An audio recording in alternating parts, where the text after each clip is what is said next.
আচ্ছা, এর আগের টেকনিক্যাল কোনো একটা ইস্যুর জন্য অভিককে আমরা পাচ্ছিলাম না, এখনও অভিক এসে পৌঁছায়নি।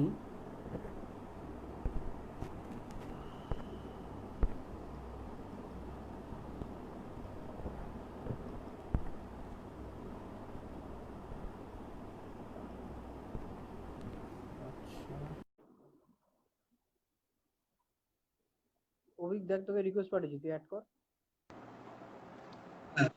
শোনা যাচ্ছে? ক্যান্সেল করার পর কি অবস্থা? এবার ঠিক আছে? মনে তো হচ্ছে। আচ্ছা ঠিক আছে, চল। হ্যাঁ, তোমরা কোথায় ছিলাম? ওই যে অ্যাকোস্টিক গিটারটা শেখাটা দরকার কি আচ্ছা, না, এটা নিয়ে আমার অ্যাকোস্টিক গিটারটা মতামত। কতটা ইম্পর্টেন্ট বেস শেখার আগে? দেখো বেসিক্যালি আমার যেটা মনে হয়, দেখো কেউ যদি মনে করে যে আমি বেস গিটার শিখবো, ধরো একটা লেম্যান, ধরো একটা ব্যান্ডের শোতে গিয়ে সে বেস গিটারটা দেখে বা কোনো একটা বেসিস্টকে দেখে তার খুব ভালো লাগে এবং সে ইনফ্লুয়েন্সড হয়ে মনে করে সে আমি বেস গিটারটা শিখবো।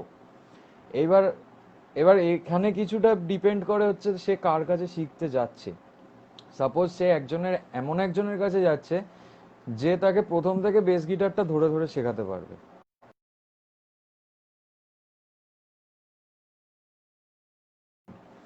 হুম। আবার হয়তো এমন টিচারের কাছে গেল যার কাছে হয়তো যে বললো যে তোমাকে অ্যাটলিস্ট 6 মাস অ্যাকোস্টিকটা শিখতে হবে, বেসিকটুকু তোমাকে জানতে হবে, যেটা আমাকে একজন বলেছিলেন। তো আমার মতে অ্যাকোস্টিক শিখে বেসটা শেখাটা বেটার অপশন এই কারণেই, তাহলে তুমি অ্যাটলিস্ট বেসিক যে গ্রামাটিক্যাল পার্ট বা কোনো রকম প্র্যাকটিসিং যে পার্টগুলো মোরলেস সেম। গ্রামাটিক্যাল তো গিটারের ওভারঅল সেম, আমার বেসে সব কিছু জায়গায় তো কিছু ওভারঅল সেম। ওভারঅল সেম, পুরো স্ট্রিং ইনস্ট্রুমেন্ট মোটামুটি ওভারঅল সেম। তো কিছু কিছু ক্ষেত্রে আলাদা আলাদা হয়, একটা হায়ার সেকশনে গিয়ে সেখানে সেটা জিনিসটা আলাদা হয়। মোডস ফোর্সের ক্ষেত্রে কিছু কিছু চেঞ্জ ফেঞ্জ থাকে, বা কর্ডিং এর ক্ষেত্রে কিছু চেঞ্জ থাকে, আরপিজিওস ক্ষেত্রে কিছু চেঞ্জ থাকে, সেইগুলো পরের প্রশ্ন। কিন্তু বেসিকটুকু তুমি অ্যাকোস্টিকটা যদি মোটামুটি তোমার 3-4 মাস শেখা থাকে, বেসিকটুকু যদি তুমি শিখে রাখতে পারো, তাহলে আই হোপ তোমার অনেকটা তুমি এগিয়ে থাকবে, এটাই যা। মানে তুমি ধরো একজন তোমার তোমার পাশাপাশি একজন নতুন বেস নিয়ে ভর্তি হলো, আর তুমি অ্যাকোস্টিক শিখে বেস নিয়ে ভর্তি হলে, তুমি তার থেকে অ্যাটলিস্ট 2টো স্টেপ এগিয়ে থাকবে, এরকম একটা ব্যাপার আমি এটা মনে করি তো। মানে আমি আমি যেমন অ্যাকোস্টিক না শিখি, মানে আমার ফার্স্ট ইনস্ট্রুমেন্ট বেস, মানে প্রথম ইনস্ট্রুমেন্টটাই হচ্ছে আমার বেস। একদম একদম। এবং তারপরে গিয়ে আমি অ্যাকোস্টিক শিখেছি। আচ্ছা শিখেছি আচ্ছা মানে ওই 6 মাস 7 মাস আর কি, অ্যাকোস্টিক জাস্ট কর্ডস যেটা হয় আর আচ্ছা কি, আচ্ছা। রিদমটা। তো তাতে আমার মনে হচ্ছে যে আগে শিখলে আমার খুব একটা ক্ষতি হতো না, বরঞ্চ লাভই হতো। হ্যাঁ এক্স্যাক্টলি, মানে তুমি যেটা কিন্তু প্রথম তার থেকে মানে বেসে শিখছো। অ্যাকোস্টিক না শিখলে বেস বাজানো যাবে না, এটাও না না। না, এরকম কোনো কথা নেই, এরকম কোনো কথা হয়ই না, মানে যারা বলে আমি তাদের ডিসরেসপেক্ট করবো না, তবে এটা ভুল কথা কমপ্লিটলি। আমি এটা অ্যাটলিস্ট হুম। মনে করি না, ইনফ্যাক্ট আমার টিচার মনে করেন না। তো আমার কাছে মানে তুমি যদি প্রথম থেকেই যে তুমি বললে যে তুমি বেসটা আগে শিখেছো, অ্যাকোস্টিকটা শিখলে লাভ হতো। লাভ কি হতো, এই যে তুমি বেসটা শিখতে তোমার যদি গ্রামাটিক্যাল সেকশন বা প্র্যাকটিসিং মানে বেসিক প্র্যাকটিস যে সেকশনগুলো, ওই সেকশনটা তোমার যদি 2 মাস লেগেছে, তাহলে অ্যাকোস্টিকটা শেখা হুম। থাকলে তোমার হয়তো 1 মাসের মধ্যে কমপ্লিট হয়ে যেত ব্যাপারটা, এটাই যা। আর কিছু ফ্রেটবোর্ড সেরকম তফাৎ চেনাটা। নেই। এক্স্যাক্টলি। তো এটার মানে আলাদা কিছু নেই। হুম। বেসিক তো কমপ্লিটলি একই, অ্যাকোস্টিক বলো, ইলেকট্রিক বলো, বেস হ্যাঁ। বলো, কমপ্লিটলি সবটাই একই হয়। তো এই যা। আচ্ছা, লাইভ আচ্ছা, মোটামুটি সবাই এর হারিয়ে আগের ফেলেছে লাইফ। লাইফ থেকে। হ্যাঁ, সবাই লাইফটা কি হারিয়ে হয়েছে? ফেলেছে, মানে লাইফটা হারিয়ে ফেলেছে। হ্যাঁ, যাই হোক, আমি বলছি এর আগে লাইফটাতে, মানে এর আগে টেক ওয়ানে একটা ছেলে, মানে আমার এক স্টুডেন্ট মইনাক, ও কমেন্ট আচ্ছা, আমি করেছিল যে কমেন্টগুলো দেখতে তোর পাচ্ছি না গানের, কেন? কমেন্টগুলো এটা আমি দেখতে এখনো পাচ্ছি পর্যন্ত না। এইখানে কোনো কমেন্ট আসেনি হয়তো। আচ্ছা আচ্ছা। এর আগেরটাতে একজন কমেন্ট করেছিল যে তোর ইনফ্লুয়েন্স কি, মানে তোর গানের ইনফ্লুয়েন্স কি? কঠিন প্রশ্ন। আমার গানের অবশ্যই। ইনফ্লুয়েন্স বলতে কি বলবো, আমি Rage Against the Machine, Nirvana, Alter Bridge, এই ধরনের গান বেশি শুনি। ডিস্টার্বড। আচ্ছা। আর ইদানিং একটা ব্যান্ড খুব ভালো লাগছে, যেটা আমি আগে কোনোদিন শুনিনি ঠিকঠাক করে, সেটা হচ্ছে মাইরাত। মাইরাত ব্যান্ডটা মাইরা, উফ, অসাধারণ প্রোগ্রেসিভ মেটাল। মানে এক্স্যাক্টলি, মানে আমি আগে শুনিনি, আমাকে মিশন দা শোনালো প্রথম। তো আমি একটা কভারও করেছিলাম বিলিভার গানটার, মাইরাতের বিলিভার গানটার একটা বেস কভার দেখেছিলাম। ছেড়েছিলাম। তো মানে জাস্ট অসাধারণ, কোনো কথা বলবো না, মানে এত সুন্দর সত্যি। ওদের অ্যারেঞ্জমেন্ট গুলো, আর কিবোর্ডিস্টটা তো জাস্ট কোনো কথা হবে না আহা। কিবোর্ডিস্টটাকে নিয়ে। তো এটাই মানে আমার সেরকম ভাবে কোনো মানে নির্দিষ্ট কোনো মিউজিক ইনফ্লুয়েন্স নেই যে এটাই করব ওটাই করব, এরকম কিছু নেই। এই মানে আমার প্রথম ব্যান্ড শোনা বলতে অল্টার ব্রিজ আর গ্রিন ডে। প্রথমবার। প্রথম band Green Green Day. Day আর অল্টার ব্রিজ, হ্যাঁ। তো আচ্ছা। আমার তখন আমি বোধহয় 6 মাস মতো বেস গিটার শিখছি। তখন আমার একটি ব্যান্ড হয়, সেটা হচ্ছে আহ, আমি মনে আছে এখনো, আমার স্ট্রেঞ্জারের PM40 বেস অ্যাম্প ছিল, আর হার্টসের একটা বেস ছিল 4 স্ট্রিং। তো PM40টা নিয়ে হার্টসের বেসটা নিয়ে, হার্টসের বেসটা ছিল বীভৎস ওয়েট, মানে খুবই হুম। ওয়েট, একটা 10 কেজির লোহা নিয়ে যাচ্ছে এরকম একটা ব্যাপার। আর তো ওই বেস গিটার পিএম এমনি ওয়েটই হয়। এমনি ওয়েটই হয়, আর হার্টসের বেসটা ওই মানে চায়না মডেল, তো একদম আরো বেশি ওয়েট। মানে তুমি একটা জিনিস দেখবে, একটু দামি বেস কি হয়, মোটামুটি একটা লাইট ওয়েটের দিকে থাকে, নেক থ্রু বডি না হ্যাঁ। হলে। এবার নেক হয়ে আবার যায় যেমন বিটিবি সিরিজ যেগুলো। সেখানে আবার কিন্তু মিউজিক ম্যানটা কিন্তু আলাদা, ঠিক আছে, ওটা এক্সেপশনাল। ওটা নিয়ে কোনো কথা হবে না। তো ওই PM40টা নিয়ে পিঠে একটা ব্যাগ নিয়ে, বেসটা নিয়ে আমি আরজিগড়ের সামনে বাস থেকে নেমে প্রায় মিনিট হাঁটার ডিস্টেন্সে আমি জ্যাম করতে এলাম। সেই ব্যান্ডটা ছিল একটা কমপ্লিটলি পাঙ্ক ব্যান্ড। সেখানে দা বলে একজন গিটার বলে একটা গিটারিস্ট ছিল, আর ড্রামার ছিল সৌম্য বলে একটা ছেলে, সে থাকতো যাদবপুরে। আমাদের ব্যান্ডটা ভালো ছিল, কিছু কারণে কন্টিনিউ করতে পারলাম না। মনীষদার থেকে আমার অনেক কিছু শেখা আছে। মানে আমি আজ অব্দি যাদের সাথে মানে ভালো ভালো যেসব মিউজিশিয়ানদের সাথে অ্যাটাচড হয়েছি, অনেক কিছু শিখেছি, আমি অনেক কিছু শিখেছি, এটা খুব বাস্তব কথা। যেমন মনীষদার থেকে প্রথম প্রথম মনীষদা আমার খুব মানে কাছের একজন মিউজিশিয়ান ছিল, কাছের একজন বন্ধু বলতে পারো, আমার থেকে অনেকটাই সিনিয়র। মনীষদার থেকে অনেক কিছু শিখেছি। তারপরে শিখেছি হচ্ছে কনাদদা তো আছেই, কনাদদা তো প্রতিটা মুহূর্তে আমাকে হেল্প করে। যখনই ফোন করেছি যে দাদা এটা হচ্ছে না, এটা পারছি না, বলে ঠিক আছে কোনো ব্যাপার না, আমার কাছে চলে আসবে, আমি দেখিয়ে দেবো, আদারওয়াইজ ফোনে যদি হয়ে যায় তো ফোনেই সর্ট আউট। তারপরে কাব্যদা আছে সব থেকে, মানে আমার মেটাল পুরনো তো মিউজিকে আপনি। মেটাল মিউজিকে ইনফ্লুয়েন্স কাব্যদার থেকে। আর কাব্যদার কাছে সব থেকে বড় একটা ইন্ডিপেন্ডেন্স পেতাম, মানে একটা আলাদা স্বাধীনতা পেতাম এই কারণেই। কাব্যদা বলতো, কাব্যদার সেট আপটা ছিল কমপ্লিট, প্রথমে যে সেট আপটা ছিল সেটা ফাঙ্ক সেট আপ ছিল পুরোপুরি, একটা ফাঙ্কি গ্রুভি একটা সেট আপ ছিল। তো সেই সেট আপটা কন্টিনিউ হয়নি, তারপরে একটা সেট আপ হয় নতুন, ইভিল জিনিয়াস নামে। সেই সেট আপটা ছিল কমপ্লিটলি মেটাল, ওর মেটাল একটা ভোকালিস্ট। হুম। তো এনওয়াইডি। এনওয়াইডি, মানে কোনো কথা হবে না জাস্ট। তো সেখানে আমাকে কাব্যদা একটা স্বাধীনতা দিয়েছিল যে তুই তোর জনরা অনুযায়ী প্লে কর, তোকে এমন কিছু বাজাতে হবে না যে আমাদের মতো করেই বাজাতে হবে, বা গিটার ওরিয়েন্টেড প্লে করতে হবে, এরকম কিচ্ছু না, বা রিফ ওরিয়েন্টেড প্লে করতে হবে, এরকম কিচ্ছু না, তুই তোর জনরা অনুযায়ী খেল জিনিসটাকে নিয়ে, তাহলে একটা আলাদা, মানে আমাদের টার্গেট ছিল একটা একটা আলাদা সাউন্ড ক্রিয়েট করব, যে মেটালের মধ্যেও ফাঙ্কিশ কিছু প্লে করা যায়। তো আস্তে আস্তে করছিলাম, ভালোই চলছিল আমাদের মোটামুটি। যে গানটা আমাদের রিলিজ হয়েছে, গানটা 3টে 4টে জ্যামের মাথায় আমরা রেকর্ডে বসে গেছিলাম। 3টে কি 4টে জ্যাম হয়েছিল। ফার্স্ট দিনকে আমি রমিতদার কাব্যদা নিয়ে বসলাম, সেকেন্ড দিনকে ড্রামারের সাথে বসলাম, থার্ড দিনকে একবার রিভাইজ করলাম, ফোর্থ দিনকে একদম কমপ্লিট ফাইনাল করে রেকর্ডিংয়ে বসে গেছিলাম। তো এইভাবে আর কি কাব্যদার থেকে অনেক কিছু শিখেছি, রমিতদার থেকে শিখেছি, ইনফ্যাক্ট এখন মিশনদার থেকে শিখছি, প্রচুর কিছু শিখছি মিশনদার থেকে। আর এখানে কি বলতো, আমি একটা এখানে তোকে একটু আটকাচ্ছি, পজ হ্যাঁ হ্যাঁ, করছি বলো যে বলো। যে কোনো সিনিয়র মিউজিশিয়ান না, মানে যারা মিউজিশিয়ান, মানে কোনো ইনস্ট্রুমেন্ট প্লেয়ার না, না, ইনস্ট্রুমেন্ট এক্স্যাক্টলি, প্লেয়ার আর মিউজিশিয়ানের এক্স্যাক্টলি, মধ্যে কিন্তু এটা একটা কিন্তু পার্থক্য আছে। অনেক তফাৎ আছে। হ্যাঁ। তুই যখনই কোনো একটা মিউজিশিয়ানের সঙ্গে কাজ করবি না, তুই কিন্তু এই লিবার্টিটা পাবি যে তুই তোর মতো বাজা।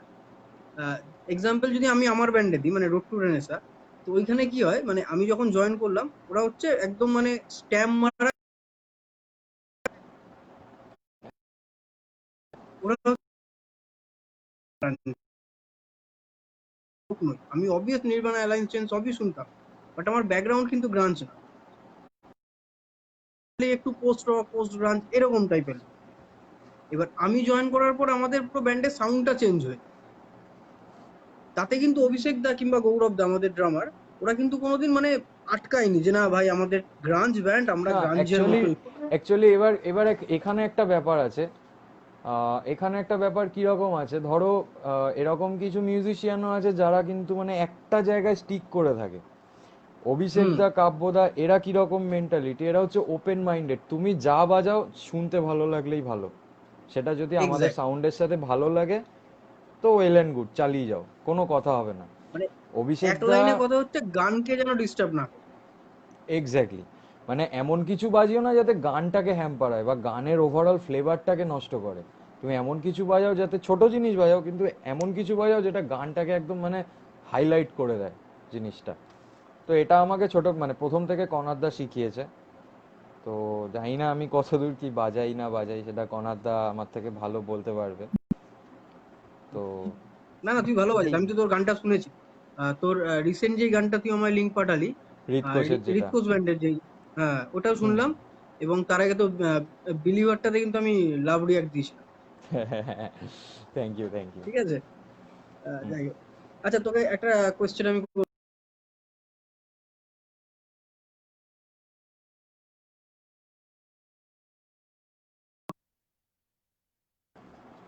আরেকবার বলো গান আরেকবার বলো, কেটে কভার গেছিল। বলছি, গান কভার করাটা কতটা ইম্পর্টেন্ট একটা মিউজিশিয়ান হিসেবে তোকে বিল্ড করার জন্য? গান কভার করাটা আমার মনে হয়েছে যে প্র্যাকটিসগুলো তোমার থাকে, বেস একটা বেসিক প্র্যাকটিস তো থাকে তোমার বেস লেসন্সের মধ্যে। হুম হুম সেই প্র্যাকটিসগুলোর সাথে সাথে ধরো একটা মোডসের প্র্যাকটিস রয়েছে তোমার কাছে, এবার তুমি একটা গান কভার করছো, সেই গানটাতে একদম গদে বাঁধা বেস প্লেয়িং না করে তুমি নিজের সেই মোডগুলোকে একবার করে অ্যাপ্লাই করে দেখো, যে সেই জিনিসটা কেমন লাগছে।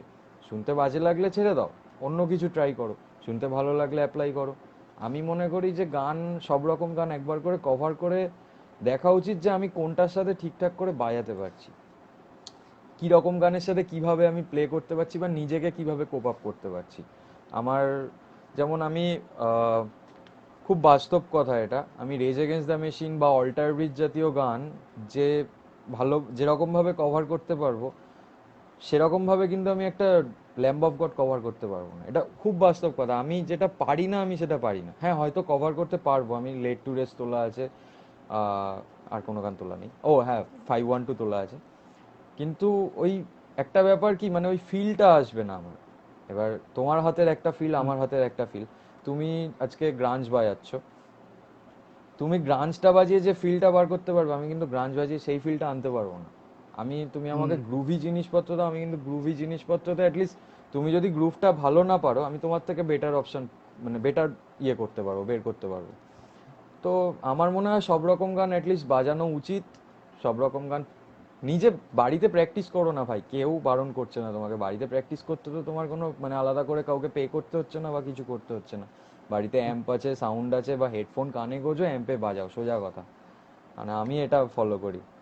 আর এখন তো আমার বাড়িতে মোটামুটি স্টুডিওর সব কিছুই রয়েছে, তো মোটামুটি একটু আধটু টুকটাক রেকর্ড ফেকর্ড করে হ্যাঁ, দেখি যে সেদিনকে ছবি কিরকম দেখলাম, হচ্ছে। সেটা ছবি ছেড়েছিলিস, হ্যাঁ হ্যাঁ, তো টুকটাক রেকর্ড ছবিটা ফেকর্ড দেখলাম। করে তা কবে থেকে রেকর্ডিং করি। স্টার্ট করছিস নাকি তুই? রেকর্ডিং স্টার্ট করছি বলতে ওই করছি টুকটাক করে, এখনো আচ্ছা প্রফেশনালি স্টার্ট করিনি, তবে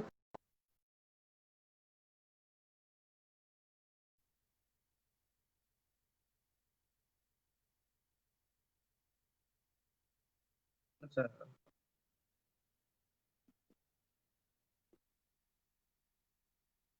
দেখ, কোন একটা সমস্যার জন্য হয়তো অভিকের ভিডিওটা পজ হয়ে গেল।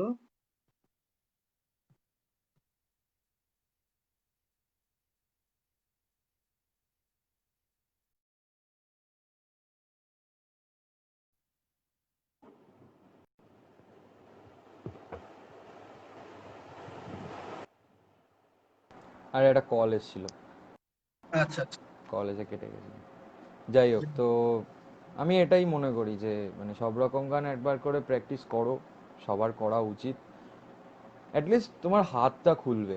হুম। আর বাড়িতে যত পারবে তুমি ফাটিয়ে প্র্যাকটিস করো, সোজা কথা ভাই।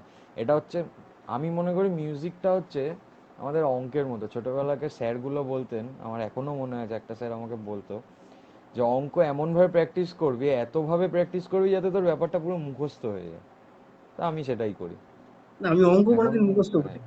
অঙ্কে খারাপ ছিলাম না, ভালো ছিলাম মানে মোটামুটি। মুখস্থ মুখস্থ করিনি মানে, এখন আমি থোড়ি না ওই এ এর সাথে এক্স এর সাথে ওয়াই যোগ হলে এত হচ্ছে এরকম থোড়ি না মুখস্থ করব আমি।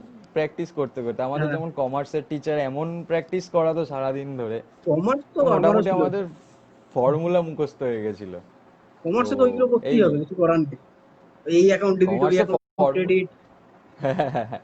মানে আমারও তো মোটামুটি আমি ক্রেডিট ডেবিটটা কমন ছিল আমাদের সব। হ্যাঁ, আর ব্যালেন্স শিট বাবা ভয়ঙ্কর ব্যাপার। হ্যাঁ, সিঁড়ির তলায় বিড়ির দোকান। তিরিশ তলায় বিল্ডিং। যাই হোক, আচ্ছা তোর ব্যান্ডের সম্বন্ধে কিছু বল। ব্যান্ডের সম্বন্ধে ওই প্রথম ব্যান্ডটার কথা বললাম, আমি একদম হুম প্রথম থেকে আসছি মোটামুটি হুম হুম যতগুলো ব্যান্ডে একদম একদম ছিলাম। একদম। প্রথম ব্যান্ড ছিল আমার, ব্যান্ডটার নাম সেইভাবে ছিল না, ওই যে টিমটার কথা বলেছিলাম যে হুম হাওলাদার আমাকে হুম বলেছিল, শুভম হাওলাদার। তো ওদের সাথেই আস্তে আস্তে বাজাতে বাজাতে ওটাই একটা ব্যান্ড ফর্ম করি আমরা। তারপরে আস্তে আস্তে সুভাষিস দা বলে একজন ড্রামার ঢোকে, তো ব্যান্ডটা ঠিকঠাক চলছিল। তো আসে অনেক রকম প্রবলেম, আসে না যে একটা ব্যান্ড কন্টিনিউ হচ্ছে না কোনো কারণে। তো সেরকমই এভাবে একটা কন্টিনিউ হলো না। আবার পরে তার পরপরই শুভম শুভম এর ব্যান্ডটা মিটে গেল। তারপরে হচ্ছে আহ, ওদের সাথে এই মনীষ দাদের সাথে জয়েন করলাম। তো ওই ব্যান্ডটার নাম হয়েছিল ব্লাবলা ফাইভ, না ব্লাবলা, হ্যাঁ ব্লাবলা ফাইভ। মানে একটু ফাঙ্কি টাইপের নাম, একটা অদ্ভুত টাইপের নাম ছিল। নাম শুনে এটা বোঝা যাচ্ছে funky। মনীষ দাই নামটা বার করেছিল। তো ব্লাবলা ফাইভের পরে তারপরে কোন ব্যান্ডে জয়েন করেছিলাম, মানে এত ব্যান্ডে জয়েন করেছি ছেড়েছি করেছি ছেড়েছি আমার ঠিক খেয়ালও নেই। যাই হোক, তো যেগুলো মনে তারপর পড়ছে পরে সেগুলো বল। তারপরে নিটোল বলে একটি ছেলের সাথে একটা ব্যান্ডে জয়েন করি, সেটা একদিন দুদিনের রিহার্সালের পরে আননেম ফাইভে জয়েন করি। তো আননেম ফাইভের পরে আমি অবস্থাতায় আগে ছিলাম, অবস্থাতার পরে তারপরে আননেম ফাইভের পরে তারপরে আহ, মাসিয়া তো আছেই। মাসিয়া 2017 সালে নভেম্বর মাসের দিকে জয়েন করেছিলাম। নভেম্বর কি সেপ্টেম্বর, অক্টোবরের দিকে জয়েন করেছিলাম মেবি। তো মাসিয়া আমার কাছে একটা আলাদা জায়গায় আছে এই কারণেই, অ্যাকচুয়ালি অক্টোবরের ওই টাইমটা এমন একটা টাইমের, মানে এমন একটা সিচুয়েশনের মধ্যে দিয়ে আমি যাচ্ছিলাম, আমি খুব একটা ডিপ্রেসড, একটা ফ্রাস্ট্রেটেড ছেলে হয়ে গেছিলাম। মানে মিউজিকের দিক দিয়ে প্রচণ্ড ফ্রাস্ট্রেটেড হয়ে গেছিলাম। তো তখন আমি প্রসেনজিৎ দাকে ফোন করে বলি যে প্রসেনজিৎ দা, তোমাদের কি বেসিস্ট পেয়ে গেছো, আমি কি, মানে আমার জায়গা কি হবে? প্রসেনজিৎ দা বললো অলওয়েজ ওয়েলকাম। দিয়ে আমি তার পরের দিন থেকে, মানে পরের উইক থেকেই ব্যান্ডে জয়েন করি এবং রিহার্সাল স্টার্ট করি। তার পরপরই ভুবনেশ্বরের শো। তো মাসিয়া থাকতে থাকতে তারপরে তারপরে তো কাব্যদার সাথে সেট আপে জয়েন করলাম। তো কাব্যদার সাথে এরকম সেট আপটা হওয়ার পরে আরোহ বলে একটি ব্যান্ডে জয়েন করি, যে ব্যান্ডটা আমার অত্যন্ত পছন্দের একটি ব্যান্ড ছিল।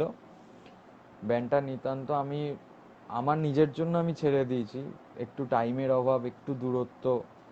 মানে দূরত্ব মিন্স আমি অনেক দূরে দূরে যাতায়াত করেছি, মানে বারাসাত টু গড়িয়া, মানে এক্সট্রিম নর্থ, এক্সট্রিম সাউথ। তো এইটাও যাতায়াত করেছি, বাট বেলঘড়িয়াটা আমার পক্ষে একটু চাপ হয়ে যাচ্ছিল এই কারণেই। ফার্স্ট অফ অল ওই টাইমটা দিতে পারছিলাম না, পড়াশোনা হ্যান ত্যান সব মিলিয়ে আর টাইম দিতে পারছিলাম না। তো কিন্তু আরোহ ব্যান্ডটা আমার খুব পছন্দের একটি ব্যান্ড ছিল। বিনীতা দি ওখানকার ভোকালিস্ট এবং বিশ্বদা গিটারিস্ট। বিশ্বদার সাথে প্রথম দিনটা একটু ভয় লেগেছিল বিশ্বদাকে দেখে।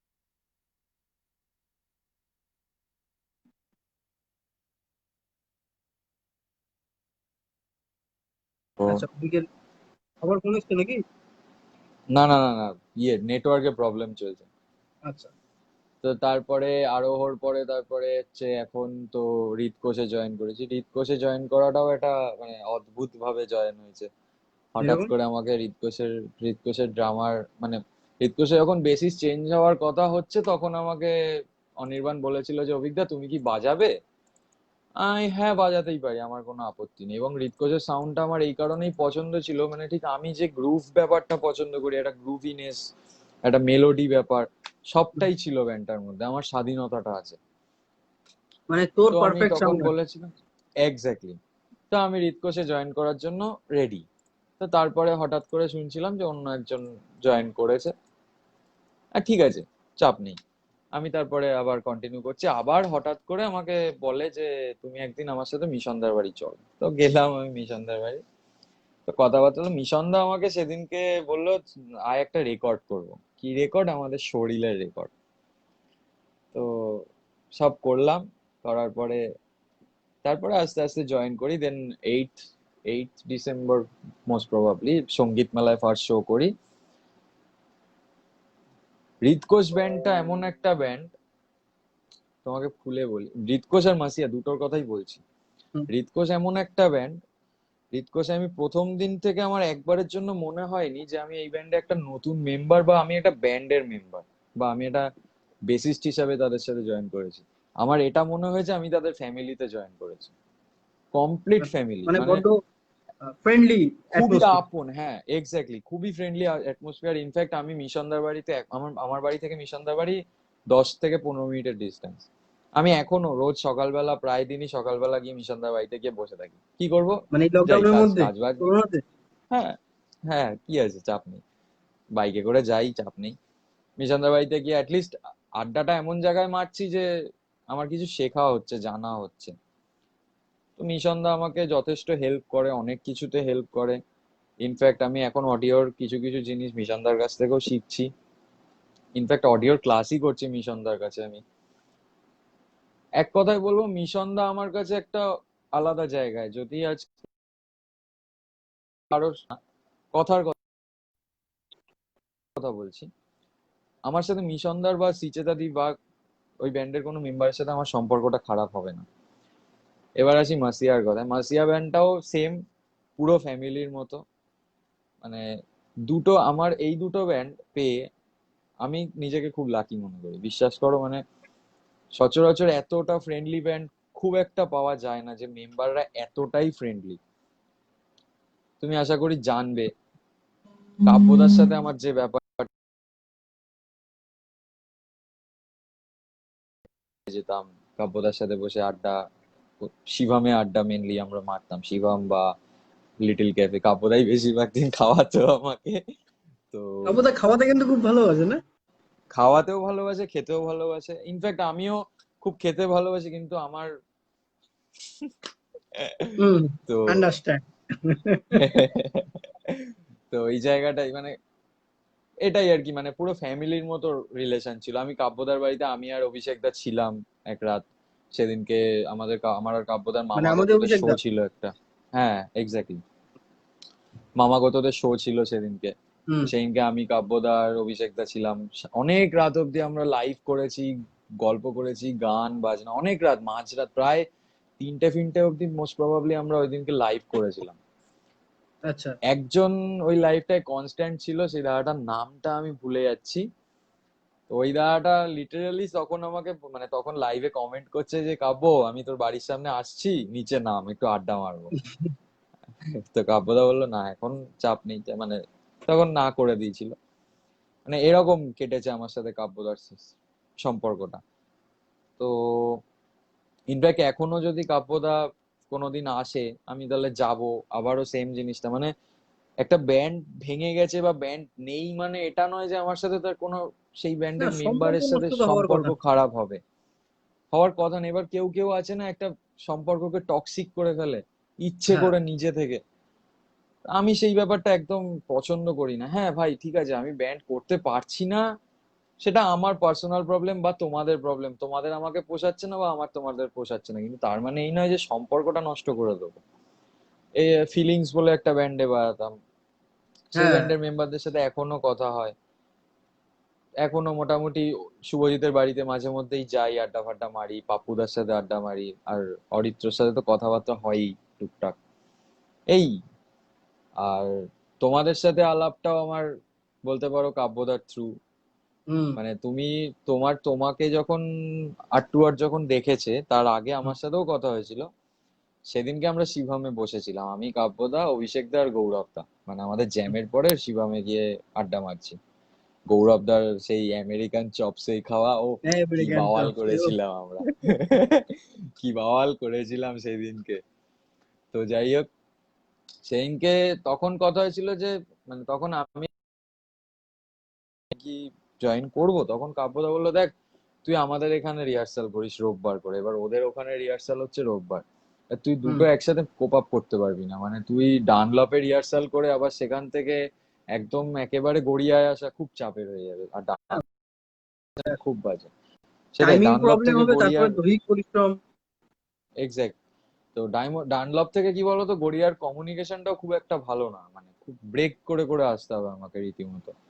তো আমি আর চাপ নিইনি, তারপরে তো তোমার সাথে কাঁধে আলাপ আলুর হয়। বস্তা নিয়ে পসিবল নয়।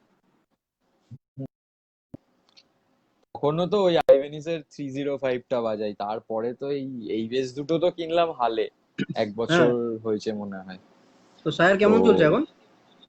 সায়ার ফাটাফাটি চলছে, মানে কোনো কথা হবে না। আর একটা যেটা শুধু আছে, একটু কটের প্রবলেম ল্যাপটপটা পিক কিনেছি, আপে। কর্টের C5 প্লাস, এই যে। ওটা পড়েই আছে আর কি। না, ওটা পড়ে নেই, দুটোই বাজাই। কর্টেরটা মেনলি আমার ড্রপ টিউন করা থাকে, ধরো কিছু মেটাল ফেটাল কভার করছি বা কোনো হেভি কিছু কভার করছি, তাহলে কর্টেরটা। আর এটা গ্রুভি জিনিস, মেলোডিয়াস জিনিসপত্রের জন্য ওইটা ইউজ করছি। আর সায়ারটার একটু প্রবলেম চলছে, পিক আপটার একটু প্রবলেম হয়েছে, ওটা দেখাতে হবে। এই লকডাউনের জন্য আমি কেস খেয়ে গেলাম, বসে রয়েছি বাড়িতে একদম, যেতে হ্যাঁ, পারছি না। লকডাউনটা সত্যি মানে আমারও অ্যাম্প খারাপ হয়ে গেছে, আমি অ্যাম্পটা ঠিক করতে পারছি না, ক্লাস করাতে কি কষ্ট হয়ে যাচ্ছে। একটু একটু স্টেবল না হলে কন্ডিশনটা যাওয়াটা এখন খুব চাপের বিষয়, মানে আর এত বড় একটা জিনিস নিয়ে যাওয়া খুব চাপ, আর আমার যা বাইক, ওই বাইকে গিটার নিয়ে খুব কষ্টদায়ক ব্যাপার। R15-এ করে গিটার নিয়ে যাওয়া অত দূর নেক্সট টু ইম্পসিবল। যাই। তো এই আর কি, আচ্ছা, এটাই আমার পুরো ইয়ে লাইফ, মানে তোকে একটা কোয়েশ্চেন এখনো আমার করার অব্দি। খুব ইচ্ছা হচ্ছে। ঠিক আছে, যে বলো। তুই মানে বেসিক্যালি এটা আমার কিছু স্টুডেন্টদের প্রশ্ন, যে দাদা বেস লাইন কি করে তৈরি করবো। এই মেয়ে, ঠিক আছে, তাদেরকে বেসলাইন বলে কিভাবে বোঝাতে পারবো? তৈরি হবে? হ্যাঁ, তুই কি বলবি, আমার কিছু স্টুডেন্ট দেখছে এখন, তো তাদের জন্য তোর কি উত্তর? লাস্টে সাসপেন্স অ্যাকাউন্ট। ওই তখন ব্যালেন্স শিটের কথা বলছিলাম না, এই দীপ চক্রবর্তী হচ্ছে আমার খুব একটা প্রিয় স্টুডেন্ট। ঠিক আছে, আচ্ছা, আচ্ছা। লাস্টে সাসপেন্স এখন না, ওই অনির্বাণ কমেন্ট ব্যালেন্স শিট। করেছে, হাই অভিজ্ঞতা, হাই অনির্বাণ। আচ্ছা, মোটামুটি চেনাচোনা অনেকেই দেখছে, আমার মাও দেখছে। ও নাইস। গুড। প্রসেনজিৎ দা, বৌদি আছে, কনাদ, সেমন্তী, বাহ। তো বেস লাইন কিভাবে তৈরি হয়? মানে তুই কি করে করিস, তোর ফরমেশনটা কি? আমার ফরমেশন কিছুই না, স্কেলের উপর স্কেলটাকে এদিক ওদিক করে বাজানো, আমি এটা প্লে করি। মানে একটা বেস লাইন ধরো, বা কিছু একটা গ্রুপ বাজছে, দিক তাক দিক দিক তাক দিক তাক, এটার উপর জাস্ট গ্রুপটাকে নিয়ে, গ্রুপটাকে ফিল করে, সেটার সাথে সাথে টাক টুং ডুং ডুং টুং ডুং টুং ডুং, মানে ওই স্কেলটার উপর তুমি বাজাও। এইবার এইখানে একটা বেস লাইনের একটা ফান্ডা আছে। ওই যে প্রথমে কথা হচ্ছিল না, যে বেসিক কিছু গ্রামাটিক্যাল পোর্শনস, যেগুলো লেসন্স থাকে, এইখানে তুমি ওই লেসন্স গুলো অ্যাপ্লাই করো। অ্যাপ্লাই করে করে দেখো যে কোনটার সাথে কোনটা শুনতে ভালো লাগছে। তুমি এখানে ট্রাক কিছু ইউজ করো, এখানে কিছু আরপিজিওস ইউজ করো, বা কিছু ওই অনেক রকম প্র্যাকটিস হয় দেখবে। আমি কিভাবে বোঝাবো, মানে 1 2 3 4 প্র্যাকটিস, বেসিক প্র্যাকটিসটা। মানে এর বেসিক্যালি বাইরে ফিঙ্গার অনেক, এক্সারসাইজ যেগুলো করি আমরা। হ্যাঁ ওই ধরনের কিছু কিছু প্র্যাকটিস হয়, ক্রোম্যাটিক নোটস ফোর্স অ্যান্ড ত্যান হুম, নিয়ে, মানে একটা যেগুলো টোটাল। রোল রোল হিসেবে তুই ব্যবহার করতে পারবি।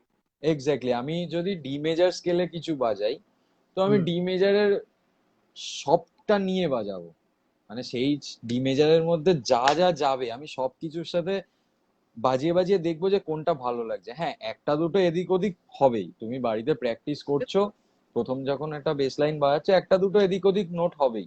ওটা তুমি হুম। আস্তে আস্তে বাজাতে বাজাতে তোমার, তুমি রেডি হয়ে যাবে, তখন দেখবে আর ওই একটা দুটো প্রবলেম হচ্ছে না। এই, মানে এইভাবেই তুই বেস লাইনটা বানাস। আমি এইভাবেই করি।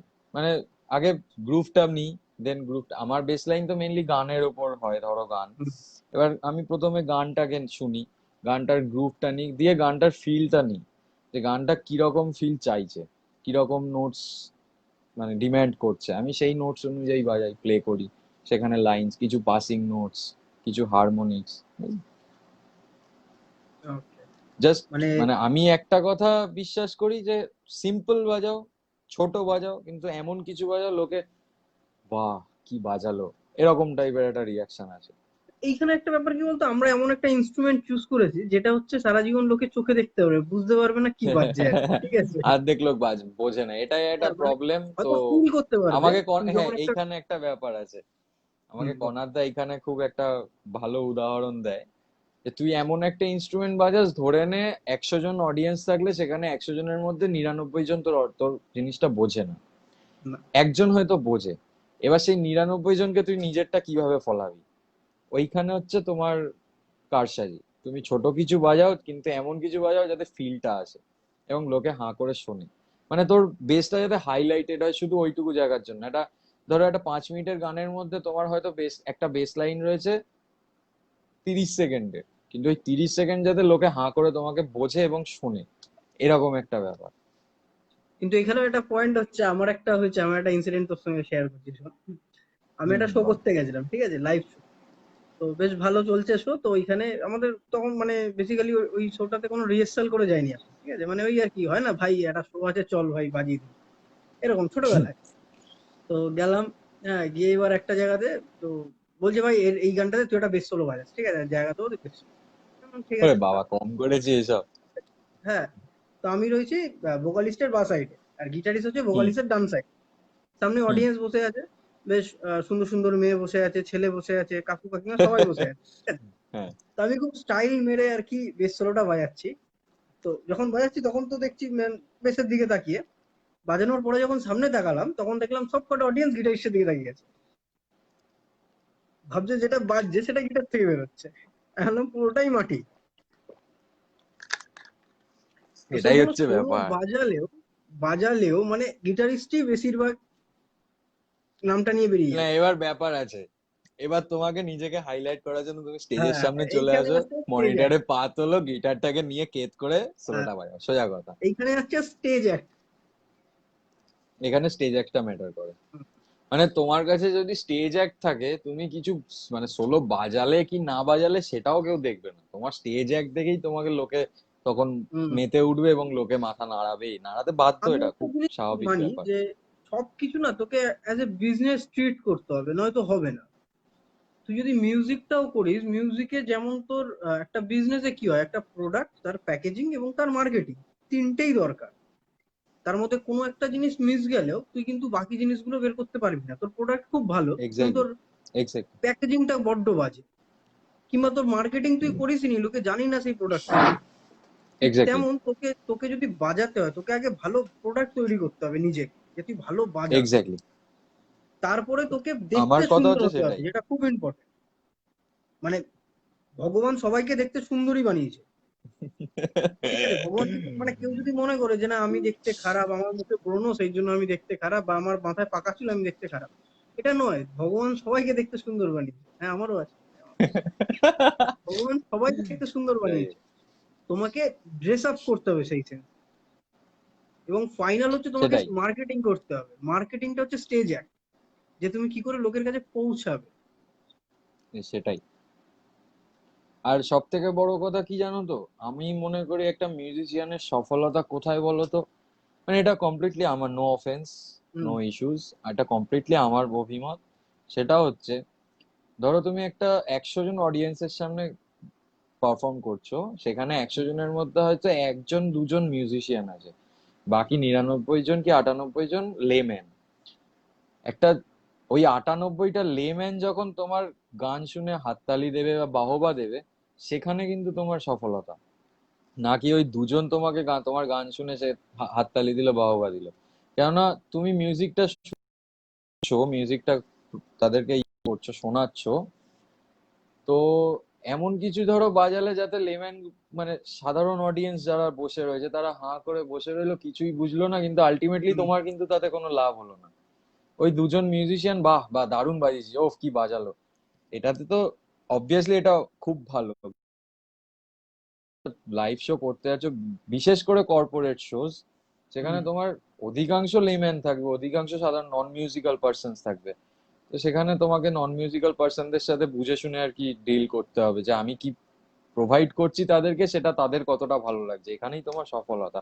এটা আমি কমপ্লিটলি আমি মনে করি। না, কিছুটা আমারও মত সমান। দেখ আমার মতে কি বলতো, যে দেখ আমি মিউজিকটাকে দুই ভাগে ভাগ করেছি।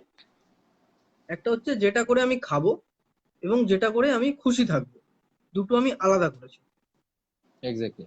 যেটা করে আমি খাই সেটার জন্য কিন্তু আমি এটা মানবো না যে আমি কি বাজাচ্ছি। এক্স্যাক্টলি। আমি যেমন নির্বাণা, পিঙ্ক ফ্লয়েড, যে কোনো ব্যান্ড, আমি যে কোনো ওয়েস্টার্ন ব্যান্ড বা যে কোনো যেইগুলো আমরা বেসিক্যালি শিক্ষিত মিউজিক বলে কোট করি, হুম। সেই ধরনের মিউজিক যেমন বাজাই, ঠিক তেমন ভাবে আমি কিন্তু তোর বেবি ডলও বাজিয়েছি স্টেজে। আমাকে বাজাতে হয়েছে কারণ আমার কোচ আমি করাতে হবে। টুনির মা বাজিয়েছি। আমিও টুনিমা বাজাই, ঠিক আছে।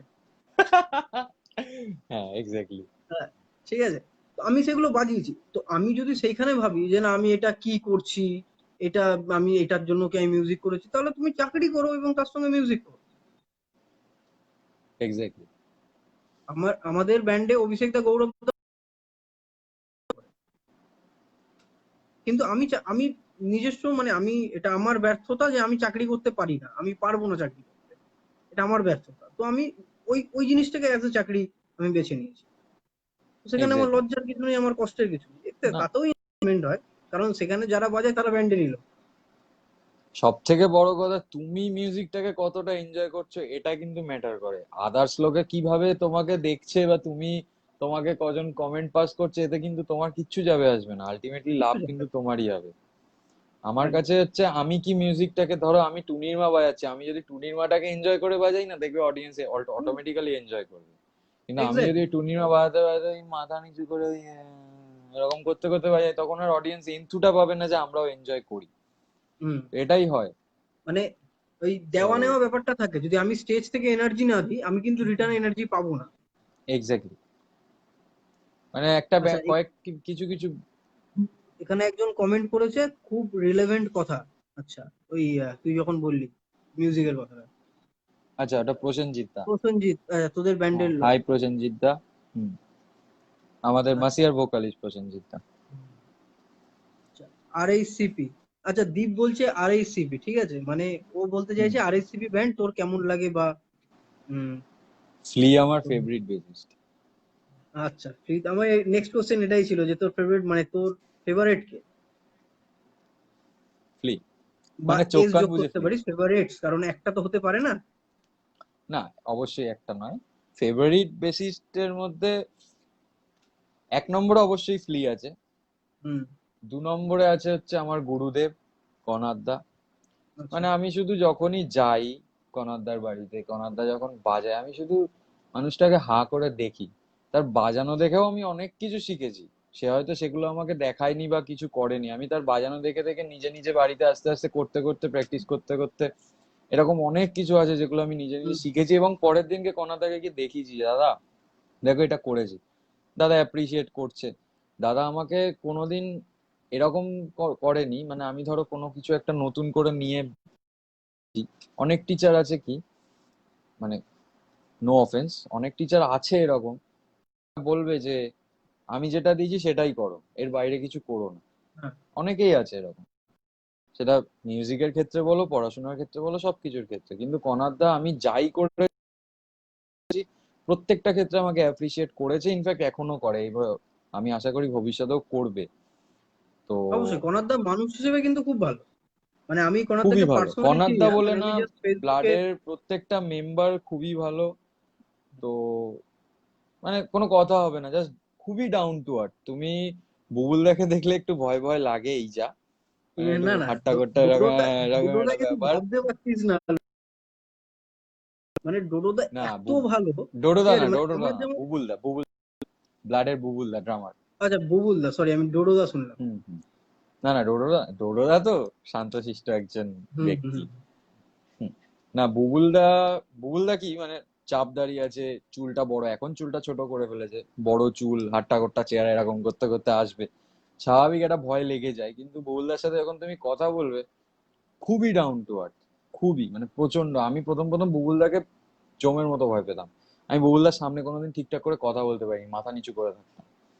তারপরে আস্তে আস্তে বুবুলদার সাথেও ভালো সম্পর্ক। আমি মাঝখানে কদিন ড্রাম শিখতেও গেছিলাম বুবুলদার কাছে, তখনও আমার ওই পায়ের সমস্যাটা শুরু হলো, তারপরে আর কন্টিনিউ করতে পারলাম না। মানে মানে তোর আমি কিছু না কিছু চেষ্টা একটা করছি সমস্যা লেগেই এখনো, আছে আর কি। লেগেই আছে, মানে আমি এখনো মানে চেষ্টা সোজা চালিয়ে কথা যাচ্ছি তুই যে আমি হাঁটতে ড্রামসটা পারবি না আর কি। শিখবো।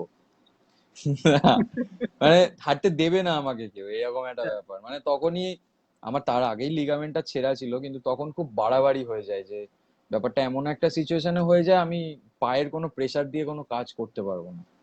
তো তখন অটোমেটিক্যালি আমাকে ছেড়ে দিতে হলো, কিছু করার ছিল না। আমি এখনো চেষ্টায় আছি, আমি ড্রাম শিখবো, যখন আমি শিখবো, শেখার তো কোনো বয়স নেই, শেষও নেই, আমি শিখবই। আমি হুম। স্টুডিওর জন্য আমাকে একটা ড্রামস তো কিনতেই হবে, সেটা ভি ড্রাম হোক, অ্যাকোস্টিক হোক। যখনই কিনবো আমি তারপরেই আস্তে আস্তে ক্লাসটা শুরু করব, আবার আস্তে আস্তে প্র্যাকটিস করতে করতে শিখবো। ঠিক আছে, তুই এটা কাজ আমি শুরু করার পরে শিখবই। আবার তোকে একদিন লাইভে আনবো, তখন সাউন্ড ইঞ্জিনিয়ারিং নিয়ে কথা বলবো। নিশ্চয়ই নিশ্চয়ই, একদম। না, Sound এর- তুই যেটা বললি যে টিচারের কথা, টিচার জিনিসটা না খুব ইম্পর্টেন্ট, জানিস তো। মানে যেটা আমি মনে করি যে আমার যেমন আমিও টিচার মনে ভাগ করি। খুব ভালো। ঠিক আছে, আমি প্রথমে নিখিলেশদের কাছে তুমি শিখতাম। কাট, আচ্ছা আচ্ছা, ওরে বাবা, নিখিলেশ গুরুদেব উনি হচ্ছে মানুষ। বাঙালি ভিক্টি ওঠেন আর কি, ঠিক আছে। হুম। তো প্রথমে নিখিলেশদের কাছে শিখতাম, তারপরে আমি ডোডোদার কাছে শিফট করলাম। নিখিলেশদের কাছে অনেক বছর শিখেছি, তারপরে ডোডোদার কাছে শিখছি লাস্ট 2 বছর মতো হবে, হয়তো 2 বছর আড়াই মতো হবে। তো ডোডোদার কাছেও গেছি, ডোডোদাও ঠিক সমান, মানে নিখিলেশ দা আমাকে ঠিক যেইভাবে ভালোবেসে শেখাতো, ডোডোদাও ঠিক বা ততটাই ভালোবেসে গাইড শেখাতো। করা যেটাকে বলে। এক্স্যাক্টলি, মানে আমার এমনও দিন গেছে, নিখিলেশ দার ব্যাপারে বলছি, যে সপ্তাহে বেসিক্যালি আমাদের একটা ক্লাস থাকে, আমি সপ্তাহে 4টে ক্লাস করেছি। সপ্তাহে 4, এবং আমি যখনই যে দাদা আমি এটা বুঝতে পারছি না, আচ্ছা চলে আসো। একটা স্ল্যাব দিয়েছিল যে দাদা এই স্ল্যাবটা আমি তুলতে পারছি না, আচ্ছা চলে আসো। কোনো টাইম নেই, আমি গেলাম, বলছে তখন একটু হাত আর কি, দুপুরবেলা খেতে বসেছিল, বলে আমি খাবার শেষ করে তারপরে আসছি। আমি বসে আছি, উনি খেলো দিলো, তারপরে এসে তারপরে ক্লাস করলো ঘন্টা দেড়েক দেড়েক করে। ঠিক তেমন ভাবেই হ্যাঁ, ডোডোদার অ্যাকচুয়ালি এখানেও। টিচারটা না ম্যাটার করে, টিচারটা সত্যি হুম। ম্যাটার করে, কেননা তুমি কতটা প্রপার গাইডেন্সটা পাচ্ছ এটা খুব ম্যাটার করে। তুমি তো হয়তো গল্প শিখবে করাটা অনেক মানে কিছু। তুই যদি টিচারের সাথে গল্পও করিস না, তাও অনেক কিছু শিখতে পারবি। হ্যাঁ, মিউজিক্যালি যে গল্প, আমি গণারদার বাড়িতে গেলে প্রচন্ড আড্ডা মারি, প্রচন্ড বাউলাম হয়, কিন্তু সেইগুলো কিন্তু মিউজিক্যালি আড্ডা হয়। হুম। মানে তোমাকে একজন যখন গাইড করছে, সে কিভাবে গাইড করছে এটা কিন্তু ম্যাটার করে। এবার তুমি হয়তো এক্স্যাক্ট। অনেকের কাছে অনেক রকম ভাবে শিখতে পারবে, কিন্তু এই যে আড্ডার ছলে শেখা বা ইয়ার্কি ফাজলামি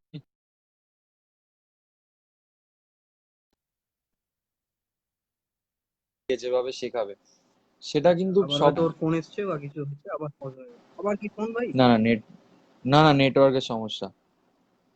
আচ্ছা তো আচ্ছা। ওটাই বলছিলাম, মানে আড্ডার ছলে শেখা বা ইয়ার্কির ছলে শেখা, এইগুলো কিন্তু সব জায়গায় হয় না, মানে এইগুলো একটা হ্যাঁ, আলাদা এফেক্ট আর করে। এখন যেমন মিউজিশিয়ানরা, মানে আমি দেখছি, মানে রিসেন্ট কিছু মিউজিশিয়ানরা যারা খুব ভালো কাজ করছে, মানে যারা আমাদের থেকে একদমই জুনিয়র, অনেক জুনিয়র যারা, তারা খুব ভালো কাজ করছে কিছু, এবং কিছু কিছু হুম। লোক ঠিকঠাক, আমি মানে বাজনাটা ঠিক লাগছে না, মনে হচ্ছে যে কিছু একটা প্রবলেম হচ্ছে কোনো একটা জায়গাতে।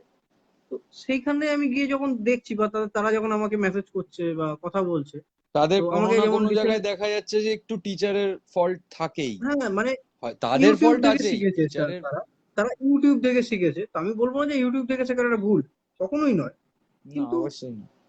একটা দরকার, মানে কিন্তু একটা প্রপার গাইডেন্স গাইডেন্সটা দরকার। দরকার, ওটা না হলে অবশ্যই দরকার। কিছু পসিবল না। তো হুম। ওই আর কি, মানে আবার এরকমও মেম্বার আছে আমাদের সিনে এখন, ধরো একটা মানে জুনিয়র, ওভারঅলটা জুনিয়রের কথা বলছি। হুম। একটা গ্রুপ আছে কি রকম, ধরো ঠিকঠাক বাজাতে পারছে কি পারছে না, তুমি তাদেরকে বললে তারা কিন্তু জিনিসটাকে ভালো মতো করে নেবে, শুনবে এবং হ্যাঁ। সেটাকে রেকটিফাই করার চেষ্টা করবে। হুম। একটা গ্রুপ আছে কি, তুমি যখন বলবে তাদেরকে, ও ঠিক আছে, ও কোনো ব্যাপার না, এরকম একটা ও ব্যাপার, মানে বাহানা দেবে, হুব্বা বাহানা হুব্বা আর দেবে, কি। এক্স্যাক্টলি। বাহানা দেবে। আমি একবার তো একটা এদেরকে শো দেখতে গেছিলাম, আমার এক ভাইয়ের গিটার বাজাতো একটা, ওর ব্যান্ডে। তো আমার মনে হলো যে বেসিসটা মানে সামহাউ হয়তো ড্রামের সাথে লক করতে পারছে না, ড্রামের বিগের সাথে। হুম। তো সেক্ষেত্রে আমি তাকে বললাম যে ভাই, ভালো হয়েছে, কিন্তু ড্রামের সাথে একটু লক করার চেষ্টা করো। না দাদা, গিটারটা তো টিউন ছিল না, সেই জন্য হয়। মানে টিউনের সঙ্গে হ্যাঁ, এক্স্যাক্টলি, তুমি ড্রামের যখন বিশেষ কাউকে এরকম সম্পর্ক একটা ওঠে। কথা বলবে, এরকম একটা কথা বলবে, তারা না মানে এরকম একটা কিছু না কিছু লেম এক্সকিউজ দিয়ে দেবে যেগুলো নেওয়া যায় না। হ্যাঁ। তারপরে আমি আর কথা হ্যাঁ। বাড়াই না, সোজা কথা। তুমি ভাই এইরকম ওটা কি এক্সকিউজ ভাই যখন ঠিক, দিতে আমি পারছো, তোমার তোমার হয়ে হ্যাঁ গেছে, আমি আমি সব বুঝে গেছি। আমি এই লাইনটা খুব ব্যবহার করি, তুই ঠিক আমি ভুল। সেটাই। আচ্ছা আচ্ছা, তেমন কোনো কমেন্ট পড়েনি, ঠিক আছে, আজকে প্রথম দিন হলো আমার এটা। আচ্ছা নীল বলেছে গুড ইভিনিং। আচ্ছা নীল খুব ভালো গিটারিস্ট, আমার কাছে দু একদিন আচ্ছা বেসও শিখেছে, বেসটাও খুব ভালো, আচ্ছা, ঠিক আছে। হাই নীল। কিন্তু কিন্তু বেস গিটার ওর কাছে নেই, ও এক বন্ধুর বেস গিটার নিয়ে শিখতো, ওর বন্ধু এসে নিয়ে চলে গেছে বেস বাহ। গিটার, ও আর শিখতে পারছে না। ও কান্না করছে, যে, দাদা কিনে ফেলো, আমার কিনে বেস ফেলো। গিটারটা কিনে ফেলো, লকডাউনটা গেলে বলছে কিনবে। আচ্ছা আর তেমন কোনো কমেন্ট পড়েনি, এর আগেরটা দু একটা কমেন্ট পড়েছিল কিন্তু ওটা তো। আচ্ছা এটা কি গ্রুপ ওটা হবে তো। মামা? আচ্ছা একটা কিছু বাজাতে বলছে কে? তোদের প্রসেনজিৎ দা, কি গ্রুপ হবে? হ্যাঁ, কি বাজাবো? একটা কিছু বাজিয়ে দে। কিছু বাজাবো? কেন? আরে জিও, মানে গোছি মারার বুদ্ধি সব, একটা রোল নিয়ে ছেড়ে দিল। আমাদের তো এটাই সব থেকে বড় প্লাস পয়েন্ট, ছোট জিনিস বাজাবো। হ্যাঁ মানে হয়ে গেল। দাদা একটা কিছু শোনার অপেক্ষায় আছি। কি শুনবে? আচ্ছা কিছু সুরজিৎ হচ্ছে শোনার আমার এক অপেক্ষায় স্টুডেন্ট, আছে। ঠিক আছে, আচ্ছা ও খুব ভালো বাজায়। ও একটা, ওর কাছে না আচ্ছা একটা আচ্ছা। অ্যাকোস্টিক বেস আছে জানিস তো, আমার অ্যাকোস্টিক বেসের প্রতি আলাদা একটা লোভ রয়েছে, কারণ আমার কাছে অ্যাকোস্টিক বেসটা নেই। আমার এটা বেশ আমারও ভালো লাগে আছে। ওর ওর অ্যাকোস্টিক। কাছে কিসের, কি কোম্পানির? হার্টসের মনে হয়, হার্টসের মনে হয়। আচ্ছা বুঝতে পেরেছি, ওই তোমার 10-12 হাজার টাকা মেবি দাম ওটা, খুব হ্যাঁ হতে খুব পারে, সম্ভবত। এক্সাক্ট জানি না। ও একদিন ওর কাছে ইলেকট্রিক বেস নেই, তো ও বলছে দাদা আচ্ছা অ্যাকোস্টিকে তো যখন বাজাচ্ছি তখন সাউন্ড যাচ্ছে, ইলেকট্রিকে কি এমন হয় যে আমি বাজাবো সাউন্ডটা তারের মাধ্যমে অ্যাম্পে যাবে এবং তারপরে বেরোবে? আমি বলছি না না এরকম হয় না। যেহেতু ছোট ছেলেদের না শিখিয়ে খুব মজা, জানিস এমন এমন কোয়েশ্চেন করে না যে যাদের সত্যি শেখার খুব মজা ইচ্ছে পাবে। থাকে, যাদের শেখার আকাঙ্ক্ষাটা থাকে, খিদেটা থাকে, তাদেরকে শিখিয়ে লাভ আছে এবং ভালোও লাগে, মজা লাগে। এক্স্যাক্টলি, যেই কারণে আমি কিন্তু ছাল্লা ফ্রি ক্লাস কোরাসে। করাই জানিস। আমি 30 দিনের একটা ফ্রি ক্লাস করাচ্ছি, তো ওখানে প্রচুর স্টুডেন্ট শিখছে 30 দিনের জন্য ফ্রিতে এসে। এবং আমি বেসিক্যালি স্টার্ট করেছি কারণ আমি নিজে খুব কষ্ট করে মিউজিক শিখেছি, মানে প্রচুর কষ্ট করে ফিস দিতে হতো। এবং আমার স্যাররা যারা ছিল তারাও খুব সাপোর্টিভ, ভাই এমনও দিন গেছে আমি 6 মাসের ফিস দিইনি, তারপরে গিয়ে 2 মাসের ফিস দিয়েছি, এমনও দিন গেছে। কারণ ফিনান্সিয়াল ব্যাকগ্রাউন্ড আমার কোনো কালেই ভালো ছিল না অ্যাজ এ মিউজিশিয়ান, সেটাই। মানে আমাদের জেনারেশনের বাবা মা আর কি পড়াশোনার জন্য তুই টাকা চা দিয়ে দেবে, মিউজিক শেখার জন্য টাকা চাইলে তারা একটু ভাবতে পারে, মানে না, অ্যাটলিস্ট এই আমার দিক বাড়িতে দিয়ে আমি সবাই। খুব লাকি। হুম। আমি এই দিক দিয়ে খুব লাকি, মানে যখন যেরকম ভাবে বলেছি তখন সেরকম ভাবে এক কথায় কিনে দিয়েছে। এই গিটার গিটার কেনার গল্পটা বলি তাহলে তোমাকে। আমার তো মেইন টার্গেট ছিল হচ্ছে ডিংওয়ালের NG2 কম্প্রেশন বেস, বাবা, যেটা তুই তো বড় ইন্ডিয়াতে লোক পাওয়া মানুষ রে নেক্সট টু ভাই, ইম্পসিবল। তুই আরে তো হ্যাঁ, বড় লোক মানুষ। মানে ওটা আমার ড্রিম গিটার। ওটা আমি কিনবো, আজ না হোক কাল আমি কিনবোই। তো আর একটা হচ্ছে তোমার ওয়ারউইকের করভেট ডবল বাক, আমি এটা নেবো, একদম রেডি। আমি টাকা পয়সা সব রেডি, বাবাকে বললাম, বাবা রেডি, কিনে দেবে। তখন মানে আমি অল ওভার ইন্ডিয়াতে হেন কোনো দোকান নেই ফোন করেছি যেখানে একটা পজিটিভ রেসপন্স পাইনি। শুধুমাত্র ফার্টাডোসে আমাকে একবার বলেছিল যে অভিক, আমি তোমাকে, যে ছেলেটি ওখানে কাজ করে, যার নাম্বার পেয়েছিলাম, সেই ছেলেটি বাঙালি।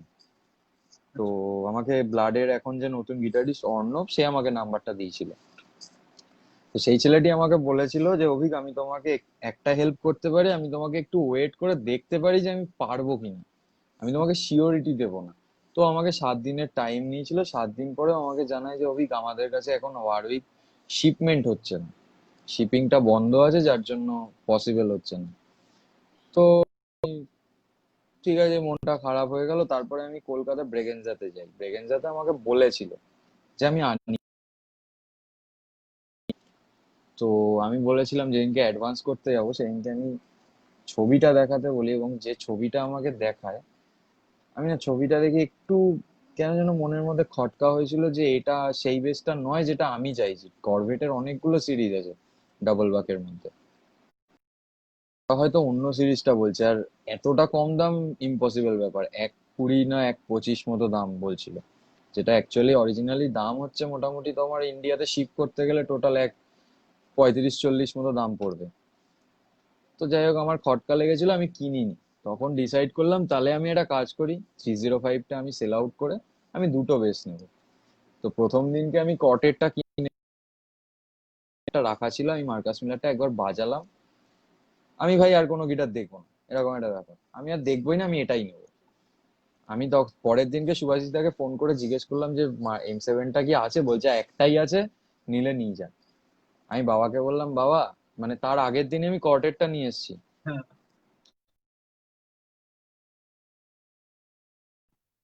প্রথম দিন রাত্রেবেলা তুই আমার ছবি পাঠালি এবং আমি দেখে বললাম বা ভালো, তারপরের দিন আবার তুই রাত্রেবেলা একটা ছবি পাঠালি। সেটাই। তো আমি বললাম, বাবা একটাই রয়েছে, কিনে দেবে? বলছে সেল আউট হয়ে গেলে তারপরে আসতে লেট হবে, কি করব? তো বাবা একবারে এক এক কথায় টাকা বের করে দিল, মানে টাকা তো না, ক্যাশ তো অতগুলো টাকা নিয়ে যাওয়াটা খুব হ্যাঁ, চাপের ব্যাপার। কার্ড। কার্ডটা দিয়ে দিল। তো আমি গেলাম, কিনলাম। মানে ওই সময়টা একটা আলাদা অনুভূতি হচ্ছিল যে আমি একটা নতুন বেস নিচ্ছি। অবভিয়াসলি অনুভূতি হয়, তবে আমি চেয়েছিলাম এই মার্কাস মিলারটা যদি 5 স্ট্রিং পাই। তো 5 স্ট্রিংটা পাইনি, ঠিক আছে ভাই, যেটা আছে তুলে নি, পরে দেখা যাবে 5 স্ট্রিং কি 6 স্ট্রিং দেখা যাবে। 4 স্ট্রিং আছে যখন, আমি ম্যানেজ করে নেবো, তুলে নি। মানে এই গিটারটা যদি আমি তখন না নিতাম, আমি ফুল লস করতাম। তখন আমি অন্য আচ্ছা, গিটার এই নিতে কোয়েশ্চেনটা পারতাম। একটা আছে তোর কাছে, তুই বলে নে তারপরে আমি বলছি যে 4 স্ট্রিং, 5 স্ট্রিং আর 6 স্ট্রিং তোর মানে কোনটা প্রেফার করিস তুই, এবং মানে তোর কি মনে হয় পার্থক্য কোনটা? এটা নিয়ে আমি কিছু বলবো না, না না, প্লিজ। বলতে তো না, হবে।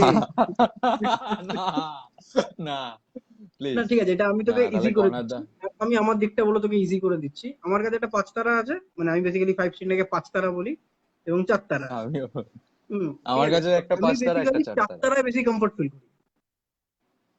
ঠিক আছে, মানে আমি আমার পাঁচ এক তারায় বন্ধু, বেশি কমফর্ট ফিল করি। আচ্ছা, আমার এক তার একটা বন্ধুর কাছে কারণ আছে। 6 তারা ছিল। তো সেটা বাজাতে গিয়ে আমি বলছি এটা বাজাবো কি করে আর কি, মানে নিচের স্ট্রিং অব্দি এটা তো আমার আমিও এখনো, পৌঁছাবো। এটা এটা কোনো মানে অভাবনীয় বিষয় নয়। আমি যখন কর্নার 16টা যখন বাজাতে যাই, আরে দাদা হাত পা, মানে কিভাবে, আমি স্ল্যাপ যখন করি, আমি শুধু সি সি তারটা ছাড়া কোনো স্ল্যাপ নিতে পারি না। ওই আঙুলটা যে দিয়ে আমি প্লাগটা করব, সেই প্লাগ করার জায়গাই তো নেই, গিটারের মতো এইটুকু টুকু গ্যাপ। আর হুম, কর্নারদা সেখানে দানবের মতো বাজায়। আমি হ্যাঁ। কর্নারদাকে হাঁ করে দেখি, কি করব, কিছু করার নেই আমার। ওনারটাকে আমি মনে হয় প্রথম দেখেছিলাম এনওআইডির একটা কোনো একটা প্রোগ্রামে। আমার মনে হয় প্রথম আমি দেখলাম হচ্ছে আমাদের খড়দায় যেই রবীন্দ্র ভবন আছে, হুম। ওইখানে। তো আমি দেখছি যে এনওআইডি পারফর্ম হতে করতে পারে, উঠলো। অনেক বছর আগের কথা তাহলে। হ্যাঁ, অনেক বছর আগেকার, 2013-14 তখনকার সময় বলছি। তখন 6 স্ট্রিং নিয়ে বেড়াচ্ছিল মনে হয় ওনারটা। তো আমি দেখছি যে একটা ছেলে মানে পা ফাঁক করে দানবের মধ্যে গাট গাট গাট গাট গাট গাট গাট গাট গাট গাট করে বাজাচ্ছে, ঠিক আছে। এটা আমার প্রথম ওরকম ভিজুয়াল আসে, মানে প্রথম দেখা সেটাই, ওরকম। আর তারপর হচ্ছে কাব্যদা। বললাম একটা লোক এরকম গলা থেকে সাউন্ড বের করে কি? সেটাই। মানে এটা আমার প্রথম প্রথম খুব একটা মানে জানার আকাঙ্ক্ষা ছিল যে গ্রাউলটা কিভাবে করে। তারপরে হুম। আস্তে আস্তে কাব্যদার কাছে জানলাম। আমি নিজে 2-3 বার ট্রাই করতে গেছি, একবার বমি করে ফেলেছিলাম, আর তা তারপর এখন এখন ট্রাই একটা ট্রাই করিনি। হবে নাকি? এখন একটা অ্যাটেম হবে? এটা মোটেও গ্রাউন্ড হলো না। পারি না, বিশ্বাস করো, আমি পারি না। আমি অনেক ট্রাই করেছি।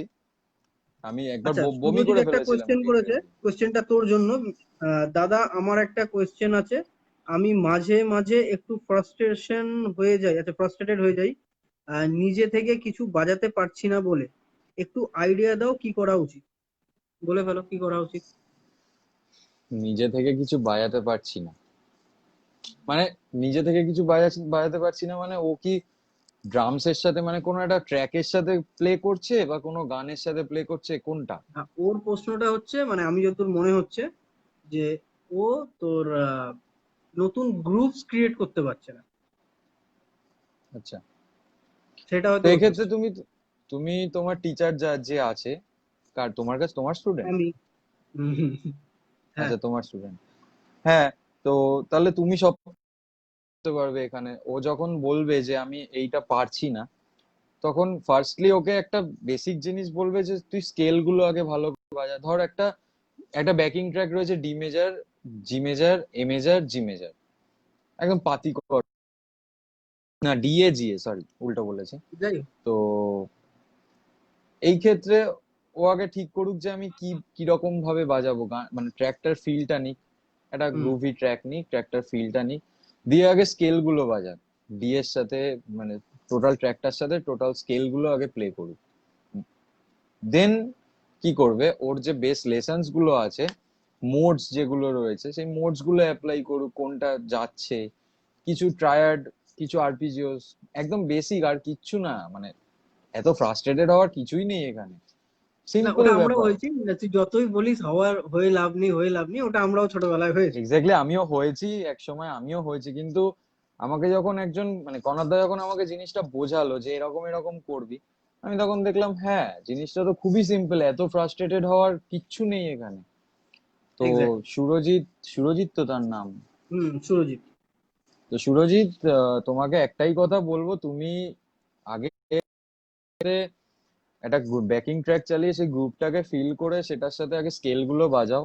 দেন তুমি তোমার বেস লেসন্স যেগুলো আছে, আরপিজিওস, মোডস, হ্যান ত্যান যেগুলো থাকে, সেইগুলো অ্যাপ্লাই করার ট্রাই করো। যখন দেখছো যে এগুলো হচ্ছে না, তখন তুমি তোমার স্যারের হেল্প নাও, যে স্যার আমি বাট দাদা এটা পারছি না, এখানে একটু আমাকে হেল্প করো। তোমার দাদা তোমাকে যেভাবে হেল্প করতে পারবে তার থেকে ভালো কেউ হেল্প করতে পারবে না, বিশ্বাস করো, এটা খুব বাস্তব কথা।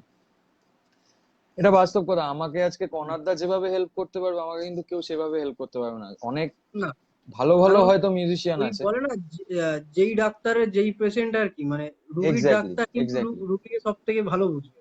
আমার আমার রোগটা কনাদদা কিন্তু জানে যে আমি কোন জায়গায় উইক, কাজেই হুম, সুরজিতের উইকনেসটা তুমি জানো, তুমি বলে দেবে যে এখানটা এরকম ভাবে বাজা।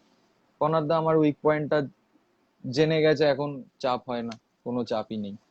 তো কনাদদা আমাকে সেরকমই গান কভার করতে দেয়, বলে, ইনফ্লুয়েন্স করে সব সময়। আমার লাইফের সব থেকে বড় ইনফ্লুয়েন্স বলতে পারো হচ্ছে আমার মা, তো বলেছি, তারপরে হুম, হচ্ছে কনাদদা। মানে আজকে আমি যে জায়গায়, খুবই বাস্তব কথা, সেটার অধিকাংশ, দাঁড়াও এক সেকেন্ড, হুম। সেটার অধিকাংশ তোমার কনাদদার জন্য। হ্যাঁ, নিজের জন্য অবভিয়াসলি আছে কিছুটা, কারণ নিজে যদি আমি ঠিকঠাক করে না প্লে করতাম ব্যাপারটা, তাহলে হয়তো এতটা এগোতে পারতাম না। কিন্তু কনাদদা যদি আমার পাশে না থাকতো, আমি পারতাম না, এটা খুব বাস্তব কথা। মানে টিচারটা খুব দরকার, বারবার ঘুরে ফিরে আমরা ওইখানে এসে দাঁড়াবো, যে এক্স্যাক্টলি, টিচারটা খুব দরকার, একটা গাইড দরকার। খুব দরকার। যাই হোক, আচ্ছা আজকে লাইভটা টিচার, শেষ করবো, কিন্তু তার টিচারের আগে থেকে তোকে বড় একটা শেষ কথা, question. Proper proper guidance, right, একদম ঠিক কথা এটা।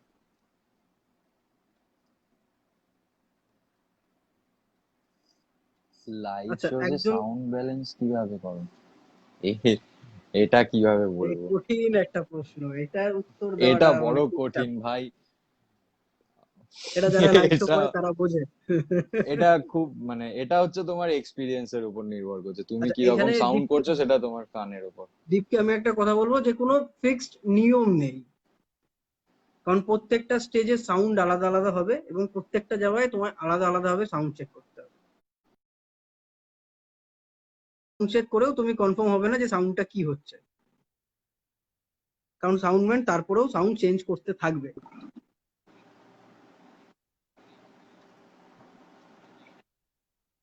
প্রসেনজিৎ কিন্তু, প্রসেনজিৎ কিন্তু অনেকক্ষণ ধরেই কমেন্ট করছে যে তোকে কিছু একটা বাজাতে বলছে, তুই বাজাচ্ছিস না, সেজন্য কিন্তু বলছে দুঃখ ট্র্যাক হচ্ছে। চালিয়ে, আরে আমাদের ছাল্লা কভার করেছিলাম, সেইটা ট্র্যাকটা চালিয়ে আর কি একটা খেলনা প্লে বলতে প্লে ওই থ্রু করতে যাত্রাকে জান। বলছে।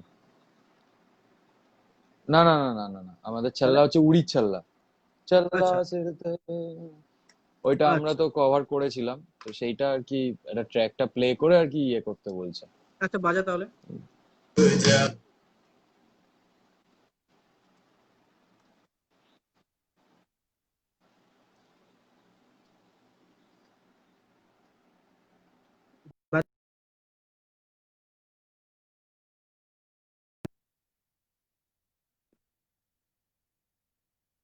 আচ্ছা আমরা তো তখন কমেন্ট নিইনি, ও নেটওয়ার্কটার প্রবলেম নিশ্চয়ই করছে। আচ্ছা, নীল তো গুড ইভিনিং বললাম, রিলেভেন্ট কথা, আর এসিপি। আচ্ছা, আচ্ছা দীপ বলছে সাউন্ড ব্যালেন্স তো হলো, আচ্ছা আচ্ছা দাদা, ঠিক আছে। আহ, হচ্ছে এখন। আচ্ছা অভিক বেরিয়ে গেল, আমি চেষ্টা করছি শেষবারের মতো অভিককে নেওয়ার। যদি আসে তো ভালো কথা, না এলে আমরা লাইভটা এখানে শেষ করব।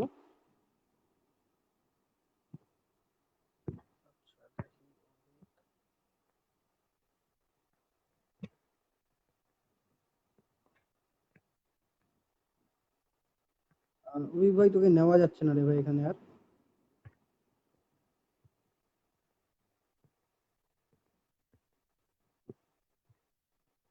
অভিককে আর নেওয়া যাচ্ছে না এখন, তো এটা আমার আবার নতুন করে লাইভ স্টার্ট করতে হবে নিতে গেলে, কিন্তু আজকে আর সেটা করছি না, আজকের জন্য এখানেই থাক। অভিক ভাই কিছু মনে করিস না, তোকে নেওয়া যাচ্ছে না রে, অপশন পাওয়া যাচ্ছে না এখানে আর।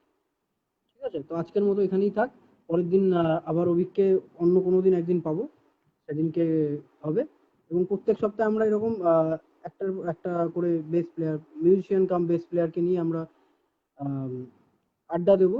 তার লাইফ কি করে সে মিউজিক স্টার্ট করলো এবং তার জার্নি, বেসিক্যালি তার জার্নি সম্বন্ধে প্রত্যেকদিন আমরা কিছু না কিছু কথা বলতে থাকবো প্রত্যেক সপ্তাহে। তো তার জন্য পেজটাকে লাইক করে রাখবেন এবং যার যা কথা জিজ্ঞেস করা সেটা কমেন্টে জানাতে পারবেন। ওকে, প্রসেনজিৎ বলছে all anyways it's a great interaction session. Okay, thank you Prosenjit দা। তোমার সঙ্গে আমার পার্সোনালি আলাপ নেই, বাট আমি চাইছি তোমার সঙ্গে আলাপ করার জন্য। অভিক তোমার নামে এত প্রশংসা করলো, আমার তোমার সঙ্গে আলাপ করার খুব ইচ্ছা হচ্ছে।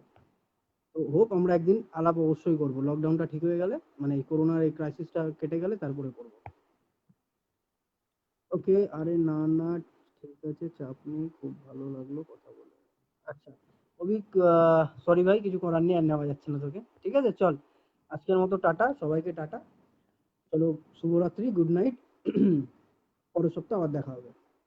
বাই।